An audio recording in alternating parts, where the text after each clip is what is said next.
Hello, welcome to the AEW review with me, All Things Wrestling, and as always, KK joining. And today, Crack Screen Productions, also known as Dave, is here today. How are you two doing? I'm good, how are you? I'm very good. How are you, Dave? Doing well, doing well. Thanks for having me. That's alright. Yes, the long-awaited collaboration that has been years in the making since we did a video in like 2018 together. Yep. Jesus Christ. But yes, AEW was good tonight. Not great, but good. We kick off with Matt Hardy and Private Party versus Hangman Adam Page and Dark Order. Is Hangman and Adam Page part of the Dark Order now? It's hard to say. I think he's a fence sitter. He's not quite sure what he wants to do yet, but he's clearly said that the match tonight was supposed to be a one-time thing. It'd be interesting to see where they go forward here. I mean, Matt Hardy won the match for the Private Party and himself, which was surprising.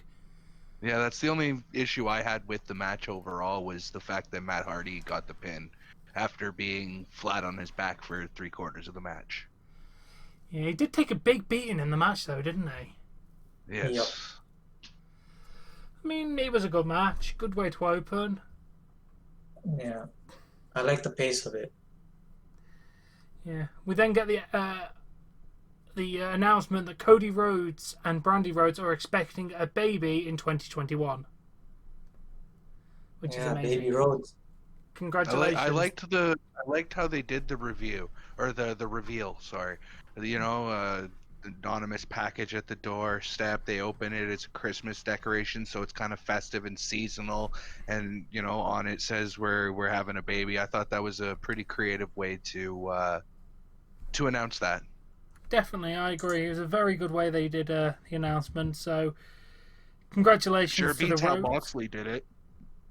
About to say he just name dropped it in the middle of a freaking promo.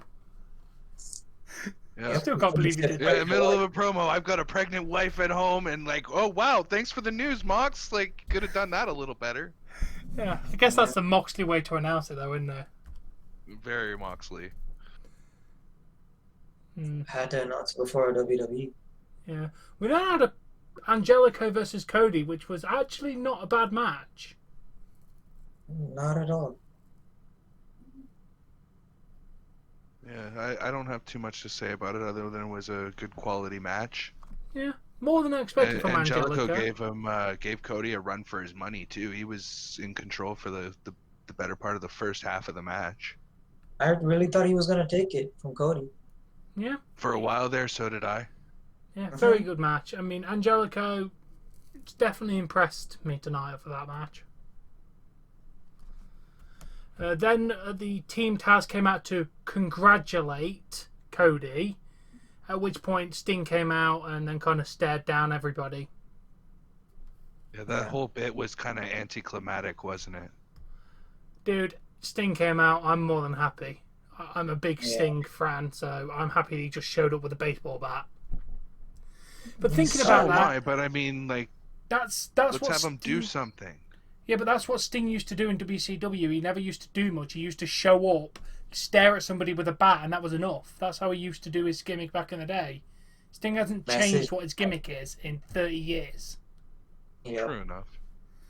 I'm happy with him doing that. I mean, he's going to have a match at some point, which will be nice, but he's showing up more than he ever did in WWE, which is what makes me happy. He showed up in WWE like 5 times. Yeah, this is consistent. Yeah. He came and he silenced the Nightmare Family and Team Taz. Yeah. Oh. Then we got an interview with Miro where it was revealed that he injured 3 AEW staff last week and was fined $75,000. He doesn't care about anything. He just wants to destroy Orange Cassidy. Yeah, and next week he's got Sony Kiss on AEW Dark. Yeah, and we also next week get to find out the wedding date for Kip Sabian and Penelope Ford. Yeah, well, what do best friends have in store for that? Because they said they're going to be there and hinted that they're going to be doing something. Of course. Probably something with a game. Yeah. Then we had Team Eddie Kingston. It's just easier to call them that because everyone will know who this team. I'm not mentioning every individual person anymore. Came to address his enemies. He started talking about God, then Pac, then Lance Archer, but Archer attacked him, and there was a big brawl, and the Lucha Brothers and Lance Archer stood out best of all. Yeah, I mean, I'm looking forward to the match. Pac versus Eddie Kingston should be a very good match. Very. What do you think, Dave? I'm not a big fan of Eddie Kingston, so when he comes on screen, I kind of tune out. So Fair enough. He's good on the mic. It's just his wrestling's like pretty sloppy to me. Yeah. he just has one of those voices where like I hear it and I just want to like turn his face into mush. Yeah, he does kind of grate on you, but then again, is that just his heel gimmick? Because I don't remember him being that annoying in TNA. Yeah, I don't remember that either. Then we go to our big 12-man tag, which was originally a 14-man tag with Wardlow and Brandon Cutler. Yes, this article names this mystery member. We couldn't remember who was in the other team. Yeah, I couldn't remember who it was either. Yeah. I thought it was Orange Cassidy because he was on commentary for that match. For all the commentating he actually did. Yeah. Yeah, it was Inner Circle's member, every Inner Circle member apart from Wardlow who has family issues. So I'm hoping you're doing okay, Wardlow. Whatever family issues you're going through, I hope you're okay. Versus Top Flight, Best Friends, and Varsity Blondes. The match was chaotic as you would expect. The winners was Inner Circle in the end. It was an alright match. Yeah, I don't remember that match being anything over the top or spectacular. The one thing I will say is, why did Jake Hager give MJF the pin when he could have just as easily pinned? I think that was more of a, look, Jericho, we're getting along thing. Yeah. Okay. That's my guess of what it was, is we're getting along, Jericho, please don't be mad at us anymore. You gotta impress the boss. They're behaving like scolded children then, eh? I guess, kind of, yeah. But yeah, the match was alright. We then had a good promo from Thunder Rosa talking about Brett Baker costing her the NWA Championship and she's going to get revenge. But before she does anything else, Britt Baker attacked her from behind, poured water over her face and started smearing the face paint, calling her ugly. You know what? Very, very good, effective heel work by Britt Baker there. Oh yeah. I agree, but just her I forget what exactly the phraseology was, but it just sounded like the diss at the end just sounded very high schoolish. It's like, that's the best you got. Yeah, Britt Baker does come off as very school bully-y most of the time though in her stuff. She's got that high school mentality. Yeah. Unfortunately, we then go to the Acclaimed versus SCU. No Scorpio Sky, just Daniels and Kazarian. The match was alright. I wasn't overly impressed with the Acclaim, to be perfectly honest. I mean, they got the victory and they're facing the Young Bucks next week for the tag titles. And Yeah, they're no Top Flight, I was looking though. up other stuff during that match, so I didn't catch too much of it, but what I saw was very unspectacular. There was a whole rap battle. I think I kind of tuned out because I kind of got bored in the end. Yeah. Yeah, Top Flight are much better. Top Flight are the next big tag team, I'm telling you. They're the next top guys. I hope so. But they're getting a chance. They're facing MJF and Jericho next week, Top Flight, so that should be a decent match. Yeah. Looking forward to that.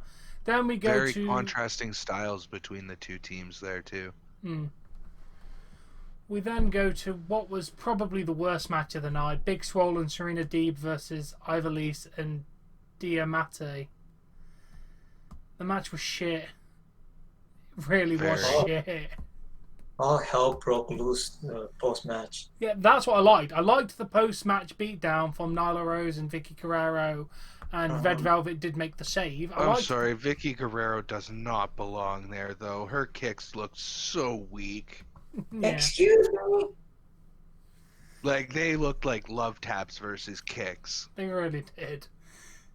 So, but I mean, besides that, the beatdown was fine, but that match was trash. Yeah, it really was. AEW's women's division is a little lackluster as it is. Yeah. Like, They altogether. do have probably one of the best champions, though. That's the problem. They've got a shit division, but they've got one of the best champions. I will agree with that. In Sheeta? Yes. Yes, I agree. Yeah, so next week's show, we've got Young Bucks versus Acclaimed for the tag titles, MGF and Jericho versus Top Fly, Dustin Rhodes versus Evil Uno, Jurassic Express versus Colt Cabana 5 and 10 from the Dark Order, Pac versus The Butcher, and Hikaru Shida's having a match. Any word against who? No, it just says in action. Oh, okay. Which is annoying because I'd like to know who she's facing, but yeah. Exactly. That's a good lineup for next week. Very good night. Yeah, and also, it will be Dynamite will either be at normal time or slightly later because of basketball. Yeah, I think they were saying 10 p.m. or whenever the game ends. Yeah, so normal time or when the game ends. Is that normal time or was that later? That's much later by 2 hours. It starts 8 p.m. Eastern time. I'll have to look into that because obviously if that's the case, I'll do an NXT stream, do my review, and then do the AEW stream. Yeah. If that's the case. Mind if I join for NXT then in that case? Because, I mean, I got nothing to do till 10 o'clock. You can do. We'll have to check TV listings though beforehand just to make sure that we're not going to miss AEW while doing that. But yeah, you can join, no problem. Awesome. I think if that's going to happen, Dave, you have now been congratulations. You are now on live on a video, getting promoted to a co-host. So that means you get privilege. You get priority slot into the streaming chat. Cool. Then we go to our main event: Joey Janela versus Kenny Omega in a no DQ match. It was a fairly alright no DQ match. Nothing wild. Yeah. It was about 6 minutes long, but then again, Kenny Omega basically did just squash Janela half the time. And he did that while doing commentary. Yeah, Definitely made Omega look impressive. Yeah. You know? He's cutting a promo while he's beating the crap out of somebody. Yeah. Using a freaking cookie tray. Yeah, then after the match, Callis cut a promo saying there's no more unanswered questions after the AEW title eliminator tournament. And then Pac came out with a question about Rey Fenix, like, right after. Yeah. Yeah, and Kenny Omega on December the 30th will be defending his championship against Rey Fenix. Yep, 2 weeks from today. Which should be an insanely good match because Phoenix is fantastic. Omega's... He's turned himself around because at the beginning of the year he was shit. There's no doubt about that. Kenny Omega's in-ring work at the beginning of the year was bad. But you know what? He's massively... Omega until more recently. I didn't see what all the hype was about until more recently. He's a really good wrestler. Yeah, but the problem is he hasn't showcased that. He showcased it in bits and pieces since AEW started, but he took a back burner. That's the problem because everyone who's in North America like, what's this Kenny Omega about? Got nothing good to show until recently. Him versus Pac is his best match so far. That match was really good. Yeah, I'd like to see them go at it again. All I gotta say is heel Omega is best for business. Oh, hell yes. I love heel Omega. Face Omega, kind of alright, but I mean, I like heel characters more than face characters anyway. Yeah.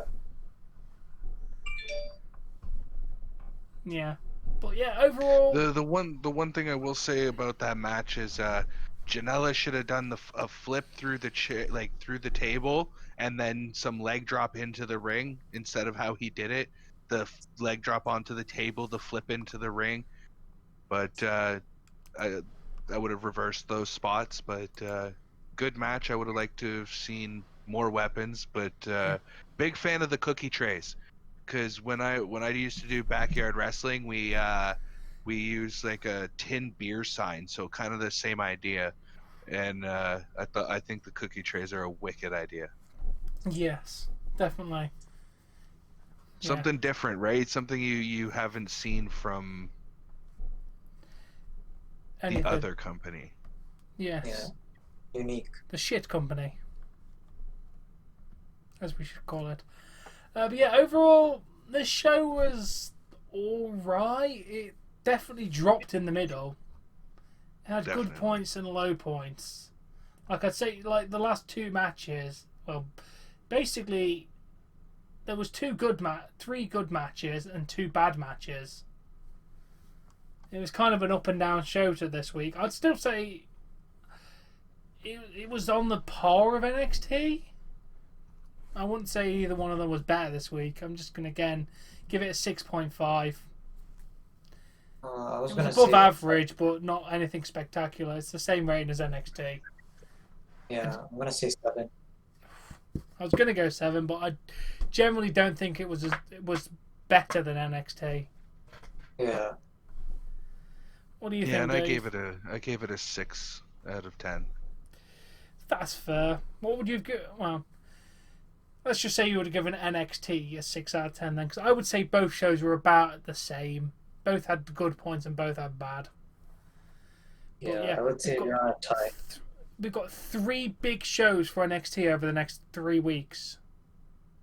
And AEW, well, AEW's got the most, hasn't it? It's got Holiday Bash on Wednesday, and then the following 2 ones are the New Year's Bash, day 1 and 2. Yeah. So, yeah. We're looking at 3 big events in a row for AEW and only 1 for NXT. It'd be interesting to see what the ratings are today for this show. Yeah, I'm probably going to come across that. Yeah, I mean, obviously with Kenny Omega actually being in action, I feel like the main event probably got quite a lot of views. Yeah, you put his name in anything, it brings a lot of views. Yeah, But, same with Sting. Speaking of views, he's definitely brought me over to Impact. I'm looking forward to the match that he's gonna have with the Gallows and Anderson in Good brothers. Yeah, the 6th of January, I think it is. 16th of January. It's their pay-per-view. Okay, then that's where I got the 6 from. Yeah. Yeah, Hard to Kill. I think you're thinking 6th of January because that's the NXT show and the big shows that they've advertised. But yeah, 16th is Hard to Kill. Obviously, feel free to be in the. I'll see if we can get you in the live chat. Well, you can be in every Impact one if you want, since you don't stream it. Yep, that sounds like a plan. I mean, as long as, like I said, as long as I'm available. Yeah, if you're available, feel free to join for stuff. Yeah, we hope you've enjoyed this review. This has been a bit longer than the usual reviews, but hey ho, first time Dave's been in. Didn't want to rush through the review, especially since there was more to talk about on the show than there was on NXT. Yeah. Normally we pad out the NXT review, don't we? With random loads of shit, because just try and make it 8 minutes. Yeah, just to get it out of the way. Yeah, well, thank you for watching, and we shall catch you all later. Good night and goodbye. Peace.